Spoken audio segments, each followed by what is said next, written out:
बिस्मिल्लाहिर्रहमानिर्रहीम। अस्सलाम वालेकुम मेरे पाकिस्तानियों।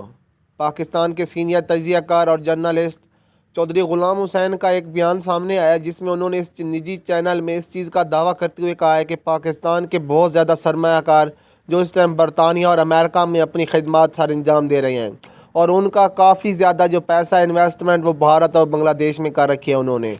उनका मज़ीद इस हवाले से कहना था कि उनके वफ़द से खुसूसी कुछ मुलाकातें हुई हैं जिसके बायस उन्होंने इस चीज़ का दावा करते हुए कहा है कि वो जल्द 2020 के जनवरी तक वो तकरीबन 50 बिलियन से ज़्यादा का इन्वेस्टमेंट भारत और बांग्लादेश से अपनी सारी उठाकर पाकिस्तान में इन्वेस्ट कर देंगे। उनका मज़ीद कहना था कि जितने भी अमेरिकन और ब्रिटिश सरमायाकार हैं उनकी क़यादत एक पाकिस्तानी बंदा कर है जो कि एक डॉक्टर आमिर के नाम से है। वो बेसिकली लाहौर का शहरी है। उनका मज़ीद कहना था कि पाकिस्तान की मईशत को काफ़ी ज़्यादा बड़ा सहारा मिलेगा अगर इतनी ज़्यादा पाकिस्तान में एट अ टाइम इन्वेस्टमेंट हो जाए। उसके अलावा जितने भी बड़े तजिया निगार हैं वो चौधरी ग़ुलाम हुसैन की बात को काफ़ी ज़्यादा संजीदा ले रहे हैं।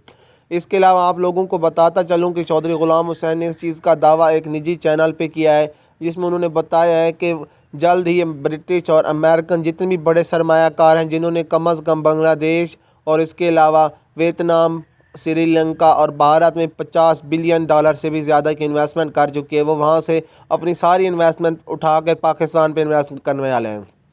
तो इसकी आप एक अंदाज़ा ला सकते हैं कि मुआशी टीम ने इस चीज़ का दावा किया है कि अगर इतनी बड़ी रकम पाकिस्तान में एट अ टाइम एक सरमायाकारी के लिए इस्तेमाल की जाए तो पाकिस्तान की मईशत को काफ़ी ज़्यादा सपोर्ट मिलेगी।